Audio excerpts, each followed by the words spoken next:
নমস্কার, আমি দীপক কুমার মুস্তাফি। আপনারা দেখছেন বার্তা হরিণঘাটা। হরিণঘাটা মানেই উৎসব, আনন্দ, পূজা পার্বণ। আজ উল্টো রথকে কেন্দ্র করে হরিণঘাটা এলাকায় ছিল উৎসবের মেজাজ। রথ উপলক্ষে গত 27 জুন থেকে নজরুল মঞ্চে চলতে থাকে মেলা। হরিণঘাটা রথ উৎসব প্রায় 70-80 বছর ধরে চলতে থাকে। হরিণঘাটা যমুনাপাড়ের মজুমদার বাড়ির রথই ছিল পুরনো। পরে পেয়ারাতলার মোদক বাড়ির রথ বেশ কয়েক বছর ধরে বিপুল সাড়া ফেলেছে। এছাড়াও গাঙ্গুরিয়া বাগানবাড়ির রথও উল্লেখযোগ্য। স্বর্গীয় গোপাল মোদকের স্মৃতির উদ্দেশ্যে নজরুল মঞ্চে চলছে 15 দিন ধরে মেলা। হরিণঘাটা ব্লকের বিরোহী রায়বাড়ির রথ এবার 126 বছরে পড়ল। এখানে রথ উপলক্ষে বসে মেলা। তবে বিরোহী বা হরিণঘাটা বাজার ছাড়াও রথ উৎসব পালন করা হয় ব্লকের বিভিন্ন প্রান্তে। আমাদের বার্তা হরিণঘাটার ক্যামেরায় তোলা এবার উল্টো রথের কিছু ছবি। রিপোর্ট ও ছবি গৌর ঘোষ ও দীপক মুস্তাফি।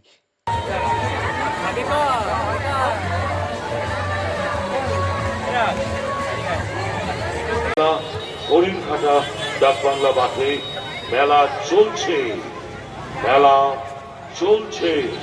15 দিন ব্যাপী।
আপনাদের এটা কত বছর রথ? 126 বছর, তাই তো? 26 বছর হলো। এটা তো 126 বছর, ভালো যে জনপ্রিয় রথটা আরম্ভ হয়েছে।